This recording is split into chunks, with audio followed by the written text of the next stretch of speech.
Assalamualaikum warahmatullahi wabarakatuh. Perkenalkan, nama saya Rizky Ramadan dengan NPM A1H024018. Perkenalkan, nama saya Muhammad Syahudin dengan NPM A1H024008. Perkenalkan, nama saya Fernandes Wahyudi dengan NPM A1H024021. Di kesempatan kali ini kami akan menuntaskan tugas dari mata kuliah Pendidikan Jasmani Adaptif dari dosen pengampu Bapak Yahya Ikonopianto MPD.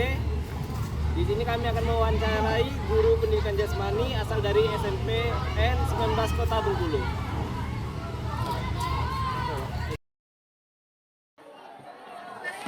Pertanyaan yang pertama, Pak, mengenai pemahaman dan sikap tentang pendidikan jasmani inklusif, Pak. Apa yang Bapak ketahui tentang pendidikan jasmani inklusif?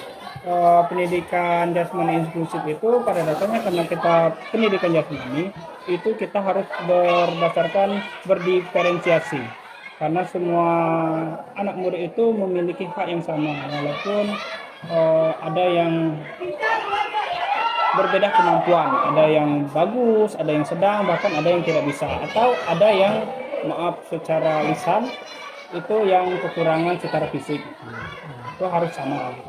Itu kalau menurut saya.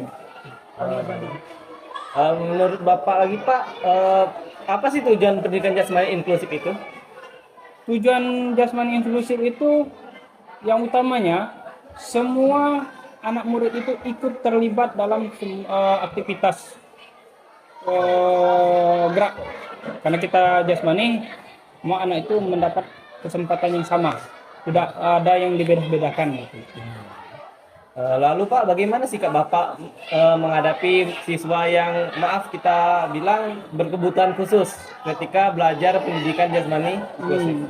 Sikap saya itu awalnya, terutama kita selaku guru itu kita mengadakan dulu yang namanya tes awal dulu. Asesmen awal lah sekarang ya, asesmen awal. Nah, jadi kita bisa mengetahui kira-kira anak ini butuhnya gimana, cara mengajarnya gimana, dan juga kita bisa mengkelompokkan, tapi tidak menghilangkan dan tidak mengucilkan, gitu. Jadi bentuknya sama, tujuan pembelajaran yang sama, tapi metode dan caranya yang berbeda. Gitu. Kalau boleh tahu Pak, apa saja jenis kebutuhan khusus yang pernah Bapak ajar selama ini di sekolah ini, Pak? Yang khusus ya, biasanya ada yang kalau di sekolah ini kan kalau yang cacat secara fisik itu alhamdulillah nggak ada. Tapi yang khususnya ini seperti pernah saya menangani itu anak yang sakit jantungnya bocor. Itu saya kasih kesempatan tapi Bapak batasi taraf minimal gitu. Tapi tujuannya sama, dia merasakannya juga. Dan juga sekarang ini di kelas 9 ini ada juga satu anak itu dia gimana tuh, agak sedikit bengkok ya, tapi cara saya itu beda, tapi yang penting tujuannya sama dan dia mendapat kesempatan yang sama dengan kawan-kawannya. Tapi kita lihat dulu, kembali lagi dengan asesmen awal tadi, cara kita, kebutuhannya itu harus sesuai dengan kemampuan dia. Jadi kita harus menyesuaikan, betul-betul. Tapi tanpa menghilangkan tujuan dari pembelajaran kita tersebut. Selanjutnya Pak, bagaimana Bapak mengidentifikasi batasan-batasan siswa yang berkebutuhan khusus itu, Pak? Asesmen awal tadi. Asesmen awal tadi? Iya. Asesmen awal, tes awal kalau kita ya. Tes awal, baru kita ada perkembangannya. Terakhir itu ada semester akhir gitu. Kalau sekarang ini semester akhir atau penilaian akhir lah. Selanjutnya itu mengenai perencanaan pembelajaran, Pak. Bagaimana Bapak menyesuaikan RPP atau rencana pembelajaran untuk yang sesuai untuk siswa, baik siswa yang biasa maupun siswa yang berkebutuhan khusus? Pada dasarnya kalau RPP itu sama semua. Tapi kita modelnya dan perlakuannya yang berbeda. Gitu. Kita nggak ini RPP yang khusus yang ini, khusus anak yang ABK dan ini untuk yang ini. Tapi tidak seperti itu kalau saya. saya semuanya itu satu, tapi kita perlakuannya yang berbeda. Apalagi kan kita jasmani, pasti yang berbeda itu di prakteknya. Kalau di materinya itu sama semua. Yang berbeda kalau kita di lapangan itu cara kita penerapan di prakteknya.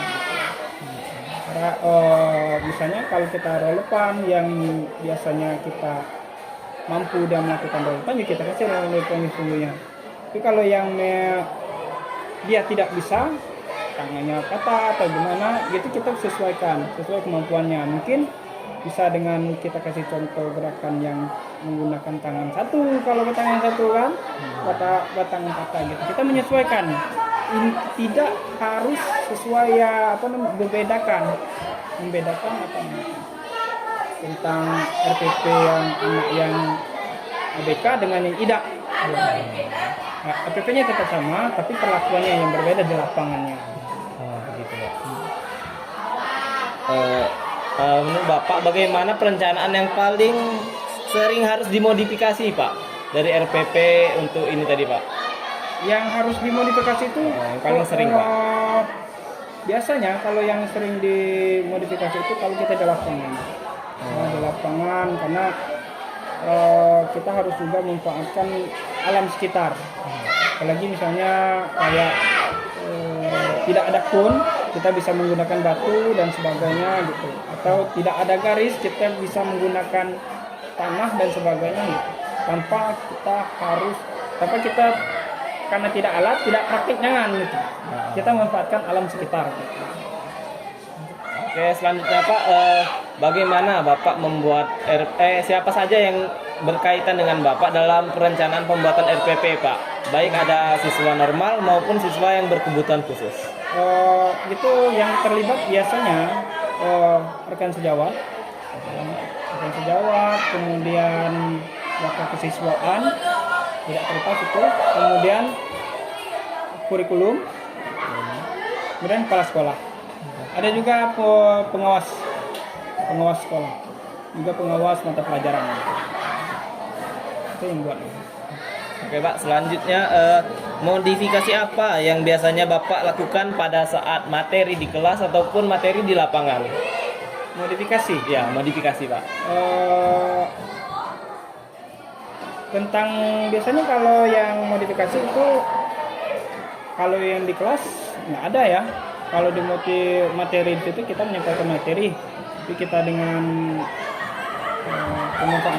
pemanfaatan teknologi sekarang. Kemudian kalau di lapangan itu ya tentang pemanfaatan alam sekitar. Seperti tadi kun ya, kita gantikan dengan batu, ranting atau batas gitu. Terus atau bisa juga kita gunakan ibarat itu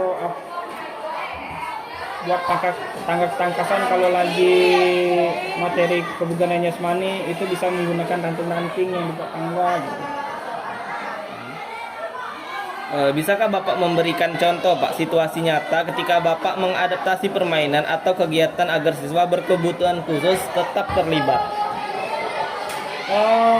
Berkebutuhan khusus itu biar dia tetap terlibat, itu kita cari dulu di mana dia timnya yang dia nyaman dan mau menerima. Dan kunci utamanya kalau kita membuat suatu tim permainan di dalam kelas supaya dia ikut terlibat dalam kelas itu, kita yakinkan dulu siswa dalam kelas itu tidak ada perbedaan dan harus menerima gitu. Kita yakinkan dulu ya, dan jangan sampai anak di dalam kelas ini dia merasa tidak nyaman karena kekurangannya, dan anak yang tidak ada kekurangan dia tidak nyaman karena kehadiran kawan yang berkebutuhan khusus ini. Jadi kita yakinkan dulu. Nah, kemudian kalau mereka sudah kita yakinkan, baru kita terapkan di lapangan. Yang menentukannya kita selaku guru, kita mendampingnya. Kita buat kelompok. Nah, di buat kelompok ini ada yang hebat, ada yang tidak hebat, ada yang hebat. Dia jadi seimbang. Ya, dalam satu tim itu seimbang, ada yang taraf kehebatannya sama, ada juga yang tidak. Jadi kita masukkan situ. Atau contoh yang lebih mudah, yang ABK ini kita masukkan dengan jumlah tim yang lebih banyak. Misalnya kalau dalam permainan sepak bola, itu yang timnya hanya 11 orang, yang berkebutuhan khusus tadi bisa kita 12 atau 13 orang gitu. Dan lebih banyak gitu. Selanjutnya Pak, strategi apa yang menurut Bapak paling efektif dalam mengelola kelas inklusif ini Pak? Berdiferensiasi, Berdiferensiasi. berpihak pada peserta didik gitu. Ya, jadi kita itu tidak ada yang membeda-bedakan di sini. Strateginya seperti itu, dan juga pendekatannya pastinya. Pendekatan itu harus karena anak yang berkebutuhan khusus ini perlu sekali kita dekati, dan juga harus yakinkan dengan kawan-kawannya tidak ada yang namanya pembedaan gitu, dan jangan sampai terjadinya namanya bullying di dalam kelas gitu. Kita selaku guru harus mengawasi gitu. Selanjutnya Pak, apakah pihak sekolah di sini Pak, terutama di SMP 19 Bengkulu ini, menyediakan fasilitas yang memadai untuk pelaksanaan pendidikan jasmani inklusif? Kalau untuk saat ini tidak ada. Belum ada ya Pak ya? Karena memang yang untuk yang siswa khusus itu belum ada gitu ya. Karena kategorikan hanya yang khusus ini hanya sakit aja, hanya sakit bocor jantung gitu kan. Sejauh ini selama saya di sini belum ada gitu. Ini Pak, selanjutnya tuh bentuk dukungan apa dari sekolah yang paling membantu Bapak Ibu tuh mengajar? Terutama di segi sarana prasarana ya, menyediakan alat peraga atau alat praktek yang memadai. Minimal sebenarnya ya, kalau dalam kita penjas itu, saya pernah dengar itu, kalau dalam permainan bola ya, one woman one ball gitu kan. Tapi karena kita terbatas ya, bukan berarti sekolah tidak memfasilitasi, tapi terbatas ya, karena banyak kebutuhan yang lain, itu kita modifikasi hanya bergantung buat tim gitu. Kalau untuk masalah fasilitas insya Allah bagus. Selanjutnya Pak, hambatan terbesar yang pernah Bapak hadapi dalam pengajaran penjas ini inklusif. Hambatan terbesar itu terkendalanya saya itu ya cara menyampaikan praktek hasil dari anak tersebut yang berkebutuhan khusus tadi gitu. Kalau hambatannya gitu. Kalau untuk yang di lapangannya nggak ada rasanya. Hambatannya itu gimana nih? Hambatannya itu gimana kira-kira nih cara saya ini memperlakukan siswa ini biar dia nyaman di dalam kelas dan dia ikut terlibat semua dan semua aktivitas itu. Karena kan anak ini kalau yang dia sudah ada kekurangan apalagi fisik, dia sudah minder. Nggak mungkin saya disuruh ini melakukannya nih. Jadi dia sudah pesimis duluan. Nah, hambatannya ini membangun motivasi dia itu mau ikut gitu. Itu yang hambatan terbesarnya. Karena mentalnya itu, membangun mental itu agak sulit. Jadi sejauh ini bagaimana cara mengatasi hambatan tersebut Pak? Pendekatan. Ya, pendekatan. Pertama itu pendekatan, terus ngasih motivasi, semangat, meyakinkan kawan-kawan di kelas, kawan-kawannya harus menerima temannya ini, ya, jangan sampai terjadi bully. Selanjutnya bagaimana sih Bapak melakukan penilaian terhadap siswa yang berkebutuhan khusus? Dari hasil asesmen awal, ya, asesmen awal, kemudian penerapannya atau praktek di lapangan, prosesnya, terakhir baru praktek terakhir, penilaian akhir. Apakah Bapak menggunakan kriteria khusus atau adaptasi? Iya, harus ada kriteria ketutupan minimal ya, KKM lah kalau istilahnya, itu harus ada itu. karena kita tidak bisa menyamakan kemampuan setiap anak, apalagi yang anak yang berkebutuhan khusus dengan yang normal gitu. Selanjutnya Pak, sejauh ini bagaimana Bapak berkolaborasi dengan guru kelas atau tenaga profesional lain? Untuk saat ini ya berkolaborasi,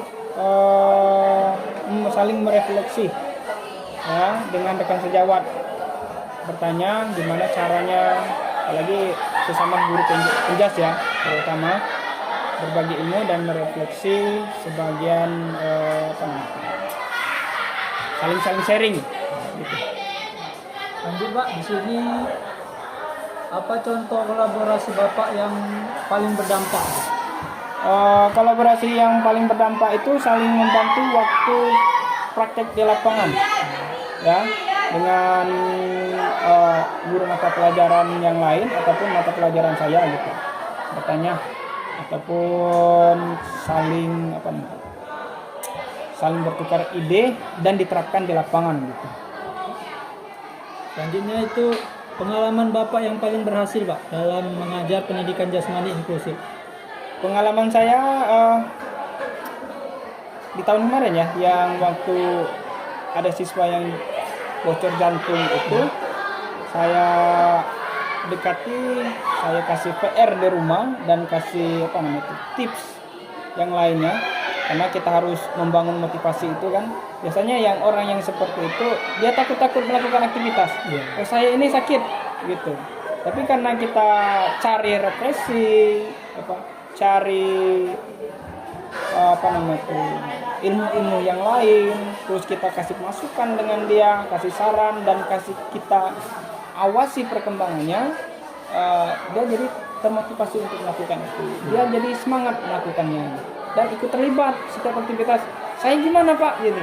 Karena kita terus awasi dan terus kita kasih dorongan, kawan-kawannya kasih semangat, dia inisiatif. Aku gimana Pak? Biasanya kalau anak yang kita abaikan ataupun kawannya kucilkan karena dia ada kekurangan tadi, dia minder, dia akan diam saja.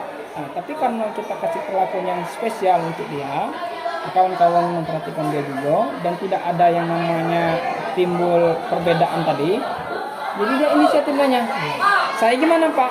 Gimana saya Pak? Jadi di saat itulah kita kasih, dirimu kayak gini. Tapi kau perhatikan juga dengan kawan-kawan yang melakukannya, karena di situ juga ada ilmu di sana. Kita sampaikan kayak gitu. Jadi dia motivasinya terbangun gitu. Dia ikut terlibat. Ya.